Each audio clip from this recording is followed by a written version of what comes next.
Hi friends, welcome to Biostudy with Nikhil YouTube channel. Here we learn biology in simple way. Class 12 Maharashtra state board new syllabus हम देख रहे हैं 2020 का। तो उसमें का हमारा चालू है chapter number 9 control and coordination. So इसके हमने part first and part second बना दिए। अब चालू है हमारा पार्ट नंबर 3। सो इसके पहले के अगर पार्ट आपने देखने तो चैनल के प्लेलिस्ट में जाकर उसे देख सकते हैं। ओके, तो चलिए शुरू करते हैं पार्ट नंबर 3। तो आज के इस वीडियो में हम बात करने वाले डिसऑर्डर ऑफ नर्वस सिस्टम। तो इसके पहले हमने नर्वस सिस्टम देखी, उसके टाइप देखे पीएनएस, सीएनएस और एएनएस। उसके बाद स्ट्रक्चर ऑफ आई देखा, उसके बाद स्ट्रक्चर ऑफ ईयर देखा। सो अब देखते हैं नर्वस सिस्टम के कौन कौन से डिसऑर्डर्स होते हैं, कौन कौन से डिसीज्ड होते हैं। ओके, वो भी सिंपल वे में। सो जो फर्स्ट है वो है साइकोलॉजिकल डिसऑर्डर। ओके, सो उसके बाद है पार्किंसंस डिसीज एंड उसके बाद है अल्जीमर्स डिसीज। ये जो 3 डिसऑर्डर्स है ये है नर्वस सिस्टम के disorders. Okay, so means nervous system में ये डिसीज्ड होते हैं। सो फर्स्ट देखेंगे साइकोलॉजिकल डिसऑर्डर्स। इसमें क्या होता है? So commonly called mental disorder. So इसे हम मेंटल डिसऑर्डर भी बोलते हैं। Okay, then affect on mood. So किस पर अफेक्ट करता है? अफेक्ट मीन्स उसको बैड इफेक्ट देता है, उसे हम बोलते हैं affect. Okay, so effect and affect में बहुत ज़्यादा डिफरेंस है। सो इफेक्ट जो हो गए वो हो गए good effect. Okay, and affect हो गए bad effect. So it is bad effect on mood and thinking. उसके बाद है बिहेवियर। सो इस पर ये अफेक्ट करता है। Okay, then some of the major categories of psychological disorder. So major category कौन से साइकोलॉजिकल डिसऑर्डर की? वो है इंटेलेक्चुअल डिसेबिलिटी। मीन्स उसको थिंकिंग जो पावर है वो कम हो जाती है, मीन्स वो डिसेबल हो जाता है थिंकिंग के लिए। ओके, सो ये हो गया साइकोलॉजिकल डिसऑर्डर। सो इसमें उसे हम मेंटल डिसऑर्डर भी बोलते हैं। उसके बाद इसमें मूड, ये इस पर अफेक्ट करता है, मूड, थिंकिंग एंड बिहेवियर पर। उसके बाद मेजर कैटेगरी भी उसकी हमने देख ली, वो है intellectual disability.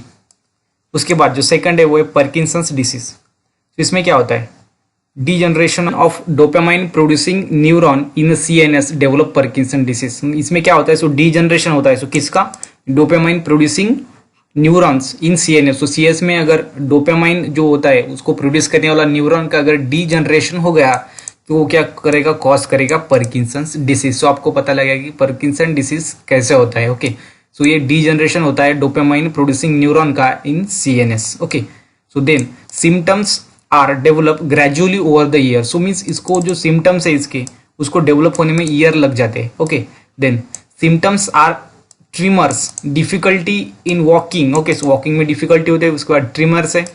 Okay, then balance and coordination. So walking, balance and coordination में उसको डिफिकल्टीज जाती है। ओके, सो वो बॉडी बैलेंस नहीं कर सकता। सो ये हो गए पार्किंसन डिसीज उसके बारे में। सो कैसे डेवलप होता है, उसके बाद कितना टाइम लगता है उसको डेवलप होने में, और उसके बाद उसके सिम्टम्स। ओके, सो ये हो गए पार्किंसन डिसीज के बारे में।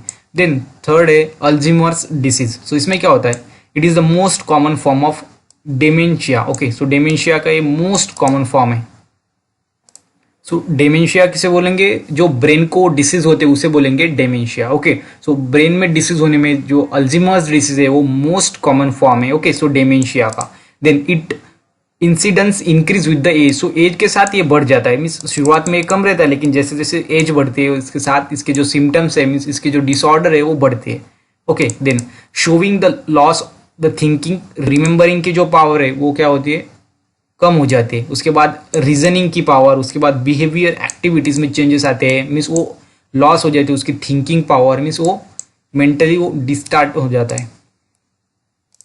Then it occurs due to the loss of cholinergenic and the other neuron in CNS. So cholinergenic जो न्यूरॉन्स है वो अगर सीएनएस में एब्सेंट हो गया तो ये अल्जीमर डिसीज है वो कॉज होता है। ओके, सो इसमें जो क्या होता है?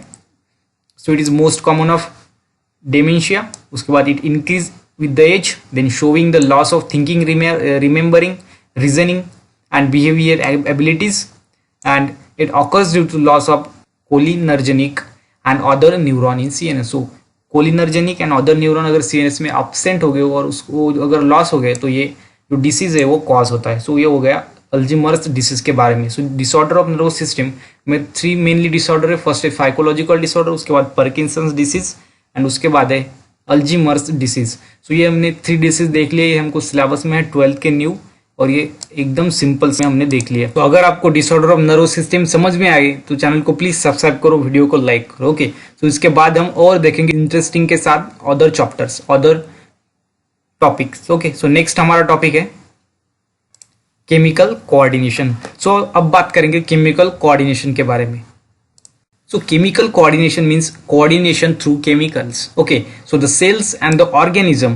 So एक इधर इसमें क्या होता है, cells and organism communicate with each other through a chemical signals. ये क्या करते हैं, communicate करते हैं each other से through a chemical signal. So chemical signal secrete करके एक दूसरे के साथ communication बनाना, उसे हम बोलेंगे chemical coordination. Okay, so these are 4 types. So कितने टाइप के, ये 4 टाइप के। Okay, so कौन कौन से है 4 टाइप के, तो चलिए देख लेते हैं।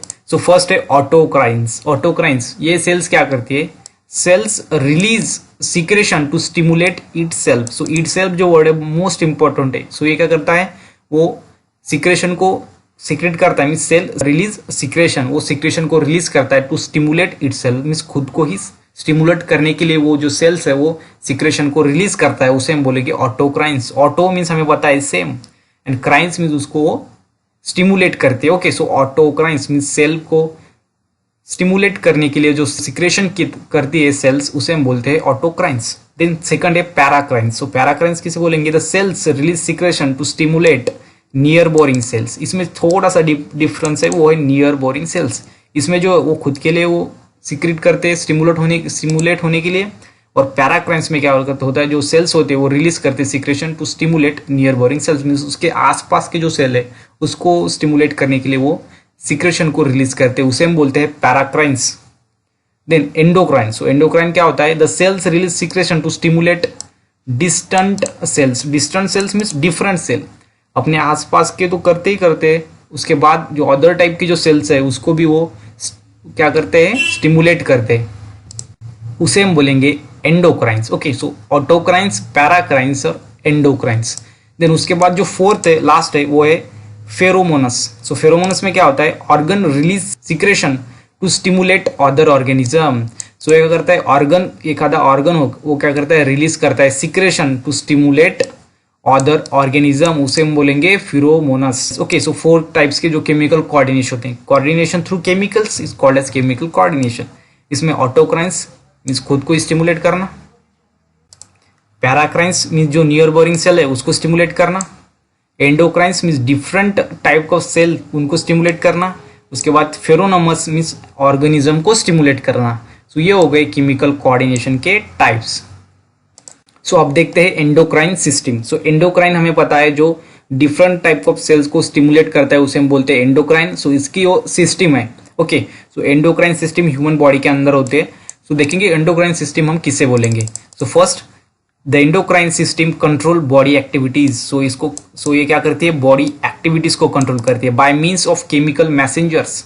वो किसका यूज करती है, bye means chemical messengers called hormones. सो केमिकल मैसेंजर किसे बोलेंगे, हार्मोन्स। सो हार्मोन को यूज करके एंडोक्राइन सिस्टम क्या करते हैं, अपने बॉडी के अंदर डिफरेंट जो एक्टिविटीज है वो कंट्रोल करते हैं। वो कौन करता है कंट्रोल, एंडोक्राइन सिस्टम। किसकी मदद लेकर, हार्मोन्स की मदद लेकर। ओके, सो ये हो गया एंडोक्राइन सिस्टम के बारे में। Then hormones release directly into the blood. So hormone क्या करते हैं, डायरेक्टली ब्लड के अंदर रिलीज होते हैं। ओके, सो ये हो गया एंडोक्राइन सिस्टम। सो इसमें प्रॉपर्टीज ऑफ हार्मोन देखेंगे। सो हार्मोन की क्या प्रॉपर्टीज है। Okay, first, they act as chemical messenger. So ये केमिकल मैसेंजर एक्ट होते, ओके, बिकॉज दे मैसेज करते through chemical. Okay, then are effective in very low concentration. उसके बाद मोस्ट इंपॉर्टेंट है, लो कॉन्सेंट्रेशन में भी ये इफेक्टिव होते हैं। Okay, then second, hormones can function as regulators. ये रेगुलेटर्स एज अ रेगुलेटर ये फंक्शन करते हैं। दैट इनहिबिट, ये क्या करते हैं, इनहिबिट, उसके बाद स्टिमुलेट और modified specific processes. So specific process को ये इनहिबिट, स्टिमुलेट और मॉडिफाइड करते हैं। ओके, सो ये जो 3 इंपॉर्टेंट इसके वर्क्स है वो है inhibit, stimulate and modified specific processes.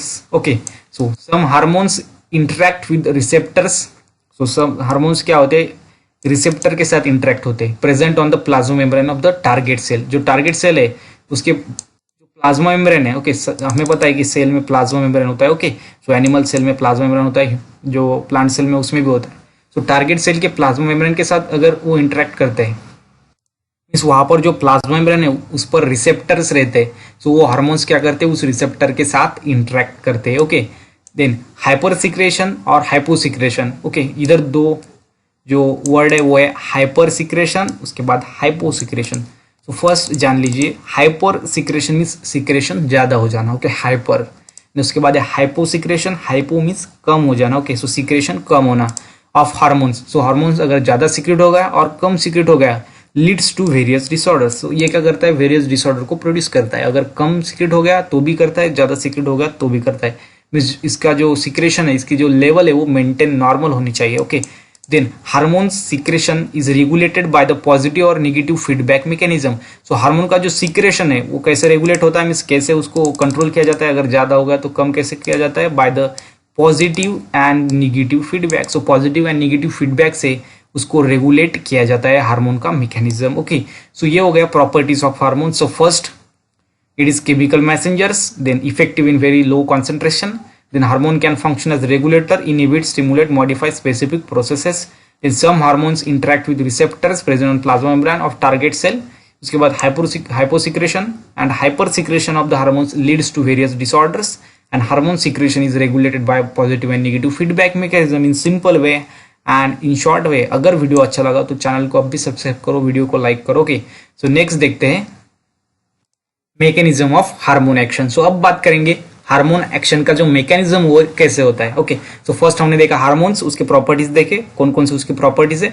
अब देखेंगे उसका mechanism. So first, hormone are release in very small quantity. So हमें पता है जो हार्मोन्स है वो स्मॉल क्वांटिटी में भी ज्यादा से ज्यादा वर्क्स करते हैं। सो इसलिए hormones are release in very small quantity. So इसलिए जो हार्मोन्स है वो स्मॉल क्वांटिटी में रिलीज होते हैं। Then they produce their effect on the target organism cell. So कहां पर उसका इफेक्ट करते हैं, टारगेट ऑर्गेनिज्म के सेल के ऊपर, by binding to hormone receptor. So ये क्या करते हैं, by binding to hormone receptor. So hormone receptor जो होता है, मीन्स हार्मोन को रिसेप्ट करने वाला, उसको क्या करता है, वो बाइंड हो जाता है। ओके, सो उससे वो अपना जो इफेक्ट है वो प्रोड्यूस करता है। Okay, so mechanism of hormone action यहाँ पर दो है। फर्स्ट है mode of hormone action through membrane receptor, and second है mode of hormone action through intracellular receptor. So membrane receptor and intracellular receptor, ये हो गए mode of hormones action. Okay, so modes of hormone action is two, first is mode of hormone action through membrane receptor and second is mode of hormone action through intracellular receptor. So first देखते हैं membrane receptor में कैसे होता है। हम देख रहे हैं मैकेनिज्म ऑफ हार्मोन एक्शन, उसमें दो है। फर्स्ट देख रहे हैं मेम्ब्रेन रिसेप्टर पे वो कैसे एक्शन करता है, कैसे मैकेनिज्म है उसका।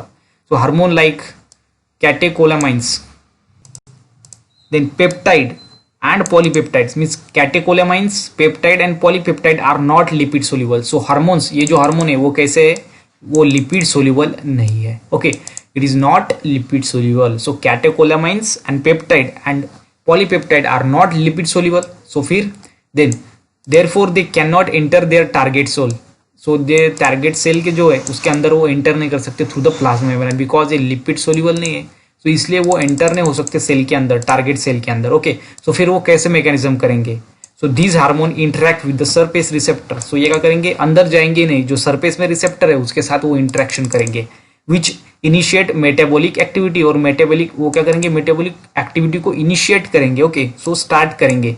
Then molecule of amino acid, so amino acid molecule and the derivatives peptide hormone bind to specific receptor. ये क्या करते हैं, peptide hormone bind to specific receptor में बाइंड हो जाते हैं of molecule located on plasma membrane. So ये plasma membrane के अंदर तो जा नहीं सकते, सो फिर प्लाज्मा मेम्ब्रेन पे जो मॉलिक्यूल है, रिसेप्टर है, उसके साथ ये बाइंड हो जाते हैं।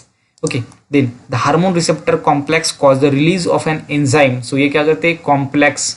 Okay, so hormone egg receptor complex, तो हार्मोन क्या करते हैं, रिसेप्टर के साथ कंबाइन हो जाते हैं। सो क्या फॉर्म होगा फिर, hormone receptor complex. Okay, so hormone receptor के साथ कंबाइन हो गए, सो क्या फॉर्म हो गया, हार्मोन रिसेप्टर कॉम्प्लेक्स। सो क्या करता है, cause the release of an enzyme. So ये क्या करता है, रिलीज करता है एक एंजाइम, कौन सा, वो है एडिनिलेट साइक्लेज। ओके, सो साइक्लेज एडिनिलेट साइक्लेज जो एंजाइम वो रिलीज करता है, कौन रिलीज करता है, हार्मोन रिसेप्टर कॉम्प्लेक्स। सो ये कैसे होता है, हार्मोन रिसेप्टर के साथ बाइंड हो जाता है और फॉर्म हो जाता है hormone receptor complex। These enzyme form cyclic AMP. So ये क्या करता है, साइक्लिक ईएमपी को फॉर्म करता है from ATP of the cell. So ATP से ये साइक्लिक एएमपी को फॉर्म करता है। सो साइक्लिक एएमपी मतलब क्या, सो हमें पता है एटीपी, एटीपी का लॉन्ग फॉर्म क्या है, एडेनोसाइन ट्राइफॉस्फेट। सो इससे क्या होता है, मोनोफॉस्फेट बन जाता है। सो ये हो गया साइक्लिक एएमपी। तो cyclic AMP means adenosine monophosphate. So triphosphate को ये क्या बना देता है, monophosphate. Okay, so this enzyme form cyclic AMP means cyclic adenosine monophosphate from adenosine triphosphate of the cell. Okay, so ये हो गया mode of action through the membrane receptor. So ये हो गया फर्स्ट हार्मोन का मैकेनिज्म। ओके, देन सेकंड है mode of hormone action through the intracellular receptor. So membrane receptor तो हो गया, अब देखेंगे इंट्रासेलुलर रिसेप्टर। सो इसमें क्या होता है, steroid and thyroid hormones are lipid soluble. So ये क्या है, लिपिड सोल्यूबल है। पहले में कैसे थे, वो लिपिड सोल्यूबल नहीं थे। Okay, and easily pass through the plasma membrane. So ये प्लाज्मा मेम्ब्रेन से इजीली पास हो सकते हैं। सो इसे रिसेप्टर के साथ, जो मेम्ब्रेन पर रिसेप्टर उसके साथ बाइंड होने में कोई जरूरत नहीं है। ओके, अब target cell into the cytoplasm because these are lipid soluble and they can easily pass through the plasma membrane of the target cell into the cytoplasm। Cell के अंदर साइटोप्लाज्म में इजीली एंटर हो सकते हैं। Then in the cytoplasm they bind to specific intra cellular receptor. Intra means एक cell के अंदर, inter means दो सेल के अंदर। Okay, so intra cellular receptor protein के साथ ये क्या हो जाते हैं, बाइंड हो जाते हैं, इंट्रा सेलुलर रिसेप्टर्स प्रोटीन के साथ। ओके, और उसके बाद बाइंड होने के बाद क्या करते हैं, forming a hormone receptor complex. ये कर देते, फॉर्म क्या करते हैं, hormone receptor complex. Okay, so first क्या फॉर्म हुआ था, हमें पता है फर्स्ट फॉर्म हुआ था हार्मोन रिसेप्टर कॉम्प्लेक्स, और इसमें भी क्या फॉर्म हो गया, hormone receptor complex that enter the nucleus. So enter nucleus के अंदर एंटर होता है। Then in a nucleus the hormone receptor complex, because अब न्यूक्लियस के अंदर आ गया है। Okay, so in nucleus the hormone receptor complex bind to specific regulator site of DNA। so क्या करता है, स्पेसिफिक जो रेगुलेटर साइड है डीएनए की, उसमें क्या हो जाता है, वो बाइंड हो जाते हैं। मीन्स जो हार्मोन रिसेप्टर कॉम्प्लेक्स है वो बाइंड हो जाता है specific regulatory side of DNA. Then activated genes transcript mRNA. So ये क्या करते हैं, एमआरएनए में ट्रांसक्रिप्ट करते हैं, विच डायरेक्ट प्रोटीन सिंथेसिस, ये डायरेक्ट प्रोटीन सिंथेसिस में हेल्प करता है।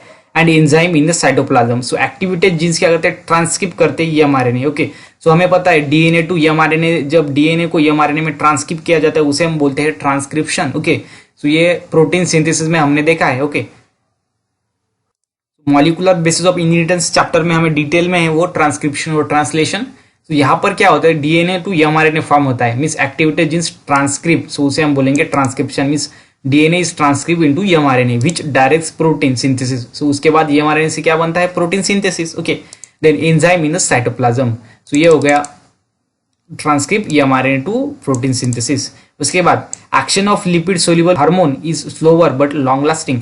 सो action of lipid soluble hormone, so यहाँ पर हमने देख, ये जो सेकंड था वो लिपिड सोल्यूबल हार्मोन्स थे। ओके, सो ये कैसे है, उसके एक्शन स्लोअर रहती है, स्लोअर रहते हैं then the receptor membrane. Okay, so जो मेम्ब्रेन रिसेप्टर हार्मोन रहते उससे ये कैसी, उसके एक्शन स्लोअर रहती but long lasting. Long lasting means ज्यादा देर तक वो चलती है। Okay, so action of lipid soluble hormone is slower but long lasting. So ये हो गए mechanism of hormone action. First हो गए mode of hormone action through the membrane receptor, second हो गया mode of hormone action through intracellular receptors. Now हम देखेंगे major एंडोक्राइन्स glands. Okay, सो हमने एंडोक्राइन सिस्टम देखे, उसके बाद हार्मोन्स देखे, हार्मोन के प्रॉपर्टीज देखे, मैकेनिज्म एक्शन देखा हार्मोन्स का। अब देखेंगे major endocrine glands. So human being के अंदर कौन सी मेजर एंडोक्राइन ग्लैंड्स होती है। ओके, सो फर्स्ट है hypothalamus.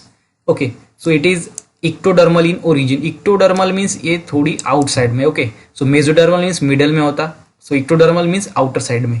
In origin it is located at the floor of diencephalon. जो डायनसेफेलॉन है ये कैसा है, ब्रेन का पार्ट है। सो इसके फ्लोर पर ये इसकी ओरिजिन है। ओके, सो लोकेट रहता है उसके फ्लोर पर। So it is located at the floor of diencephalon. Then major function of hypothalamus is to maintain homeostasis. Hemo means blood and stasis means उसकी level. Okay, so homeostasis means उसकी blood की जो level है वो maintain रखती है। Okay, तो ये हो गया उसका function. So major function of hypothalamus is to maintain homeostasis. Then it control the secretory activity of pituitary gland. So pituitary gland का क्या करते हैं, सिक्रेशन का काम करती है। ओके, सो ये क्या करता है, उसको कंट्रोल करता है, means it control the secretory activity of pituitary gland by the release inhibiting hormone. So inhibiting hormone means जो हार्मोन इनहिबिट करते हैं सिक्रेटरी मीन्स सिक्रेशन को ये कंट्रोल करता है, because by releasing and inhibiting hormone. Okay, then they are secreted by the neuro secretory cells. So ये कहाँ से सिक्रेट होते हैं, न्यूरो सिक्रेटरी सेल्स से। So they are called neuro hormones. इसे हम न्यूरो हार्मोन्स बोलते हैं बिकॉज ये न्यूरो सेक्रेटरी सेल्स ये क्या करते हैं, वो सिक्रेट होते हैं, सो इसलिए हम उसे न्यूरो हार्मोन बोलते हैं। सो ये हो गया हाइपोथैलेमस के बारे में। इसके जो ओरिजिन है वो इक्टोडर्मल है। उसके बाद कहाँ पर लोकेट है, फ्लोर ऑफ डायनसेफोलॉन। उसके बाद मेजर फंक्शन क्या है इसका, हीमोस्टेसिस। उसके बाद क्या करता है, control secretory activity of pituitary gland by releasing and inhibiting hormones. ये हार्मोन को रिलीज करता है। उसके बाद इनहिबिटिंग मीन्स उसको रोकता भी है। ओके, सो यहाँ पर वो पिट्यूटरी ग्लैंड से वो हेल्प लेता है। Then they are secreted by the neuro secretory cells, hence are called as or known as neurohormones.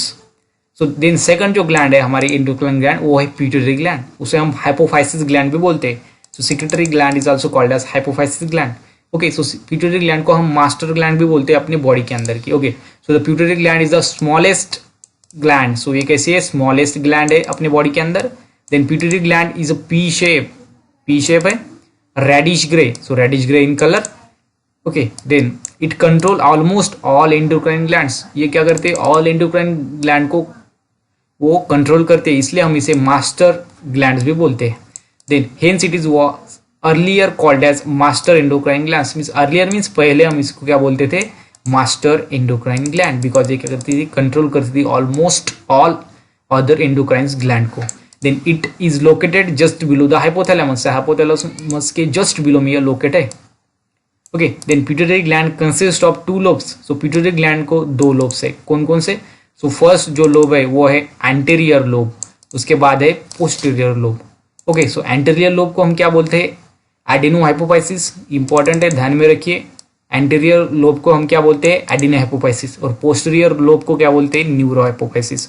Okay, so इसमें कंफ्यूजन हो जाती है कि पोस्टीरियर लोब को हम क्या बोलते हैं, एंटीरियर लोब को क्या बोलते हैं। सो सिंपल में ध्यान रखने का, so adeno hypophysis means anterior lobe. So anterior में स्टार्टिंग हुई है ए से, और एडिनो हाइपोफाइसिस की जो स्टार्टिंग हुई है वो हुई है ए से। सो सिंपल है, anterior lobe means adeno hypophysis, और बचा है न्यूरो हाइपोफाइसिस, वो हो गया posterior lobe. Okay, so anterior lobe adeno hypophysis and posterior lobe neuro hypophysis, because जो पिट्यूटरी ग्लैंड है उसे हम क्या बोलते हैं, हाइपोफाइसिस। सो उसका anterior lobe adeno hypophysis, posterior lobe neuro hypophysis. सो फर्स्ट देखेंगे एंटीरियर लोब, उसे हम बोलेंगे adeno hypophysis. So it is largest lobe. So first क्या है, it is largest lobe having 75% gland. So इसमें कितनी ग्लैंड है, 75%। ओके, सो इसके जो पार्ट है वो देखेंगे एंटीरियर लोब के, मीन्स एडिनो हाइपोफाइसिस के। ओके, सो इसमें जो फर्स्ट पार्ट है वो है pars tuberalis. So it is present below the hypothalamus, means hypothalamus के जस्ट बिलो में प्रेजेंट रहता है, एंड ट्यूबुलर रीजन। सो कैसा रीजन है, ट्यूबुलर रीजन है। Okay, then it is collar like. Okay, so collar like है around infundibulum. So infundibulum के around में एक ऐसा है कॉलर लाइक स्ट्रक्चर है। देन सेकंड इसका पार्ट है पार्स डिस्टालिस। सो एक ऐसा है, it is largest part of anterior lobe. So anterior lobe का अगर सबसे लार्जेस्ट पार्ट की बात करेंगे तो वो रहेगा pars distalis. Then it is made up by the loose cord of the epithelium secretory cells. So epithelium जो सिक्रेटरी सेल्स है उसके लूज कॉर्ड से ये बना है। देन पार्स इंटरमीडिया, ए इसका थर्ड पार्ट है। So it is a narrow left between pars distalis and pars nervosa of adenohypophysis. Okay, so ये हो गए adenohypophysis के पार्ट। So first है adenohypophysis means anterior lobe of pituitary gland. So first है pars tuberalis, उसके बाद pars distalis, उसके बाद है pars intermedia. So उसके बाद देखेंगे neurohypophysis means posterior lobe. So first it is attach to the hypothalamus by the infundibular stalk. So कहाँ से अटैच होता है, इन्फेंडिबुलम स्टाल्क से अटैच होता है। Okay, so it is attach to the hypothalamus. So hypothalamus ये gland है हमने देखी, तो उसमें ये अटैच रहता है बाय द इन्फेंडिबुलर स्टाल्क से। Then it constitute 25% of pituitary gland. So ये कैसे 25% है। सो पहली वाली जो एडिनो हाइपोफाइसिस थी वो कितनी थी, 75%, और ये होगी 25%। देन मेडिना, इसमें जो पार्ट है वो फर्स्ट पार्ट है median eminence. So it is the Solan median part of the hypothalamus, Solan part है वियर इन्फेंडिबुलम अटैच, जहां पर इन्फेंडिबुलम अटैच रहता है। सो इन्फेंडिबुलम कहां पर अटैच रहता है, मेडियन इमिनेंस में, इम्पीडेंस। उसके बाद देखेंगे इन्फेंडिबुलम। सो मेडियन इमिनेंस जो फर्स्ट पार्ट है न्यूरो हाइपोफाइसिस का. Okay, so neuro hypophysis means posterior lobe of pituitary gland. So median eminence, so it is swollen है, मीडियन पार्ट है ऑफ हाइपोथैलेमस. सो कैसा part है? Swollen median part where infundibulum attach. So जहां पर इन्फेंटिबुलम attach रहता है, means इन्फेंटिबुलम कहां पर अटैच रहता है? मीडियन इमिनेंस में. Then infundibulum, so it is help in attachment of the pituitary gland to the hypothalamus. So infundibulum क्या करता है? पिट्यूटरी ग्लैंड को कनेक्ट करता है, मीन्स अटैच करता है हाइपोथैलेमस ग्लैंड से. सो उसका काम है, वो क्या करता है? अटैचमेंट का काम करता है इन्फेंटिबुलम. उसके बाद है पार्स नरोसा, थर्ड पार्ट है posterior lobe means neuro hypophysis का. Then it is lower part, lower most region of neurohypophysis. So neuro hypophysis का ये लोअर मोस्ट रीजन है. Okay, so pars nervosa. So हमने देखा posterior lobe और देखा anterior lobe. So posterior lobe में क्या देखा? मीडियन इमिनेंस, इन्फेंटिबुलम और पार्स नरोसा, ये उसके 3 पार्ट हो गए. सो पोस्टीरियर लोब है 25% और एंटीरियर लोब है 75%. सो ये हो गए lobe of pituitary gland means anterior lobe and posterior lobe, उसकी इंफॉर्मेशन, उसके पार्ट्स. अब हम देखने वाले हैं हार्मोन्स ऑफ एडेनोहाइपोफाइसिस. सो हमने देखा कि पिट्यूटरी ग्लैंड के 2 पार्ट है. फर्स्ट है anterior lobe, posterior lobe. So anterior lobe को हम बोलते हैं एडेनोहाइपोफाइसिस, पोस्टीरियर लोब को बोलते हैं न्यूरोहाइपोफाइसिस. सो ओके, सो हमें पता है पिट्यूटरी ग्लैंड क्या करते हैं? वो सिक्रेटरी ऑर्गन है, मीन्स वो क्या करते हैं? हार्मोन्स को सीक्रेट करते हैं. ओके, सो पिट्यूटरी ग्लैंड के 2 टाइप है, 2 पार्ट्स है. सो एडेनोहाइपोफाइसिस और न्यूरोहाइपोफाइसिस. सो हम देखेंगे कि एडेनोहाइपोफाइसिस कौन से हार्मोन सीक्रेट करता है और न्यूरोहाइपोफाइसिस कौन से हार्मोन सीक्रेट करता है. ओके, सो फर्स्ट देखेंगे हार्मोन्स ऑफ एडेनोहाइपोफाइसिस. सो फर्स्ट उसका हार्मोन है एडेनोहाइपोफाइसिस का, वो है सोमैटोट्रोपिन. उसे हम बोलते हैं सोमैटोट्रोपिन हार्मोन. उसको हम एसटीपी बोलते हैं, मीन्स सोमैटोट्रोपिन हार्मोन. और ग्रोथ हार्मोन मीन्स जीएच. सो सोमैटोट्रोपिन और सोमैटोट्रोपिक हार्मोन और ग्रोथ हार्मोन, सो एक ही हार्मोन है. उसे हम ग्रोथ हार्मोन भी बोल सकते हैं, सोमैटोट्रोपिन भी बोल सकते हैं. So the hormone stimulate growth. So ये क्या करता है? ग्रोथ को स्टिमुलेट करता है, मीन्स ग्रोथ को वो क्या करता है? इंक्रीज करता है. Okay, and development of the tissue means tissue हमें पता है group of cell by the accelerating protein synthesis means protein synthesis को क्या करता है? एक्सेलरेट करता है. एंड सेल डिवीजन को. So protein synthesis and cell division activate होने के बाद क्या हो जाती है? टिश्यू बढ़ जाती है, सेल बढ़ जाती है. और सेल अगर अपनी बॉडी में बढ़ गई तो अपनी क्या बढ़ जाएगी? साइज बढ़ जाएगी, मीन्स अपनी क्या होंगी? ग्रोथ होगी. सो the hormone stimulate growth by and developing of the all tissue by the accelerating. so कैसे? by accelerating में उसका रेट बढ़ा देता है. so किसका रेट बढ़ा देता है? by protein synthesis and cell division. So cell division and protein synthesis का अगर रेट बढ़ गया तो अपने बॉडी में जो डेवलपमेंट है वो फास्ट होगी. सो हमारी जो ग्रोथ है वो होंगी. मीन्स जो हार्मोन क्या करता है? ग्रोथ का काम करता है, means it stimulate growth. Okay, so इसलिए हम उसे ग्रोथ हार्मोन बोलते हैं. उसके बाद highest secretion of GH is seen till puberty. So जो प्यूबर्टी है, सो वहाँ पर हाईएस्ट सिक्रेशन होता है जीएच का. सो प्यूबर्टी मीन्स जो हम वहाँ पर मैच्योर होते हैं, वो जो स्टेट होते हैं उसे हम प्यूबर्टी बोलते हैं. सो वहाँ पर जो है हाईएस्ट सिक्रेशन होता है मीन्स जीएच का, मीन्स ग्रोथ हार्मोन का हाईएस्ट सिक्रेशन होता है. And then it is secrete become low. And उसके बाद प्यूबर्टी जैसे जैसे जैसे हम ओल्ड होते जाते हैं वैसे जो इसका जो सिक्रेशन है वो कम कम होता जाता है. Okay, then improper secretion of growth hormone produce various disorder. So improper secretion, अगर सिक्रेशन कम ज़्यादा हो गया तो वेरियस डिसऑर्डर हो सकते हैं. सो हम देखेंगे अगर ज़्यादा हो गया तो कौन से डिसीज होंगे, कम हो गया तो कौन से डिसीज होंगे. तो फर्स्ट देखेंगे हाइपोसिक्रेशन. हाइपोसिक्रेशन मीन्स कम सिक्रेशन होना. सो इसमें क्या होगा, कौन से डिसीज होंगे? सो हाइपोसिक्रेशन अगर हो गया ग्रोथ हार्मोन का in our body, then because in children leads to pituitary dwarfism. Okay, so dwarfism means उसमें जो है वो ज़्यादा जो बच्चे की ग्रोथ हो नहीं पाती, बिकॉज वो कैसे है? हाइपोसिक्रेशन मीन्स ग्रोथ हार्मोन का कम सीक्रेट हो गया, मीन्स उसमें उससे क्या हो गई? उसकी ग्रोथ हुई ही नहीं. सो उसमें चाइल्डहुड में कौन सा डिसीज है? पिट्यूटरी डॉर्फिज्म. सो ये चाइल्ड में है. ओके, देन अडल्ट में कौन सा है? In adult leads to Simmonds disease. So adult में सीमन डिसीज है जिसमें क्या होता है? सो उसकी ग्रोथ हार्मोन जो है वो उसका सीक्रेशन कम हो जाता है. ओके, सो ये हो गया ग्रोथ हार्मोन की सीक्रेशन अगर कम हो गए तो कौन से डिसीज होंगे? In human, in adult and in childhood. Okay, उसके बाद देखेंगे हाइपर सिक्रेशन. हाइपर सिक्रेशन में अगर ज़्यादा हो गया सिक्रेशन ग्रोथ हार्मोन का, so in childhood leads gigantism. So childhood में कौन सा होगा डिसीज? गिग्नेटिज्म, जिसमें क्या होगा कि बच्चा कम से कम उम्र में ज़्यादा से ज़्यादा लंबा हो जाएगा. मीन्स इसमें क्या होगा? ग्रोथ हार्मोन का सिक्रेशन ज़्यादा हो गया. सो वो भी एक डिसीज है, वो है gigantism. And in adults leads acromegaly. So acromegaly में क्या होता है? जो अपनी बॉडी होती है वो बहुत बढ़ जाती है उसकी. ओके, सो नॉर्मल से भी ज़्यादा बढ़ जाती है, वो एक डिसीज है बिकॉज उसमें क्या होता है? ग्रोथ हार्मोन का जो सिक्रेशन है वो ज़्यादा हो जाता है। सो ये हो गए ग्रोथ हार्मोन के दो डिसऑर्डर। फर्स्ट में हाइपोसिक्रेशन, उसके बाद है हाइपर सिक्रेशन। हाइपर मीन्स ज़्यादा सीक्रेट होना, हाइपो मीन्स कम सीक्रेट होना। Okay, so in childhood in adult इसमें हमने वो डिसीज देख ली। सो फर्स्ट जो हार्मोन है वो हमारा इधर कंप्लीट हुआ, वो है सोमेटोट्रोपिन, और somatotropin hormone that is STH, और जीएच मीन्स ग्रोथ हार्मोन। सो ये एडेनोहाइपोफाइसिस का फर्स्ट हार्मोन है। देन एडेनोहाइपोफाइसिस का सेकंड हार्मोन हम देखते हैं। सो सेकंड हार्मोन है थायरोट्रोपिन और थायराइड स्टिमुलेटिंग हार्मोन, उसे हम TSH भी बोलते हैं बिकॉज थायराइड को स्टिमुलेट करता है। Okay, so stimulating thyroid stimulating hormone. So its primary action it is stimulate the thyroid gland. So ये क्या करता है, थायराइड ग्लैंड को स्टिमुलेट करता है। Okay, secretion of the hormone thyroxine, because किसके लिए, so primary action is stimulate the thyroxine gland, secretion of hormone thyroxine. So thyroxine hormone secrete करने के लिए ये क्या करता है, स्टिमुलेट द थायराइड ग्लैंड को स्टिमुलेट करता है। सो ये हो गया thyrotropin means thyroid stimulating hormone. Okay, then third hormone है वो है adrenocorticotropic hormone. So ACTH means adenocorticotropic hormone. So उसे हम एड्रेनोकॉर्टिकोट्रोपिन भी बोलते हैं, एड्रेनोकॉर्टिकोट्रोपिन हार्मोन्स। Okay, ACTH। तो ये क्या करता है, it stimulate adrenal cortex. So adrenal cortex को स्टिमुलेट करता है to produce and secrete its hormone. So वो उसके हार्मोन सीक्रेट करने के लिए, प्रोड्यूस करने के लिए वो उसको क्या करता है, कॉर्टेक्स को, एड्रेनल कॉर्टेक्स को स्टिमुलेट करता है। कौन सा hormone, ACTH, adrenocorticotropin hormone. Okay, it maintain functioning of adrenal cortex. So adrenal cortex की जो फंक्शनिंग है उसको मेंटेन करता है, बिकॉज उसको फंक्शन का क्या काम है, उसकी फंक्शन क्या है, वो प्रोड्यूस करता है, सीक्रेट करता है हार्मोन को। सो ये क्या करता है, उसको स्टिमुलेट करता है एड्रेनल कॉर्टेक्स को टू प्रोड्यूस सीक्रेट और प्रोड्यूस हार्मोन्स। सो ये मेंटेन करता है फंक्शनिंग ऑफ एड्रेनल कॉर्टेक्स। सो कौन सा हार्मोन, ACTH, एड्रेनोकॉर्टिकोट्रोपिक हार्मोन। सो एडेनोहाइपोफाइसिस के ये 3 हार्मोन्स हमने देख लिए। उसके बाद देखते हैं फोर्थ हार्मोन।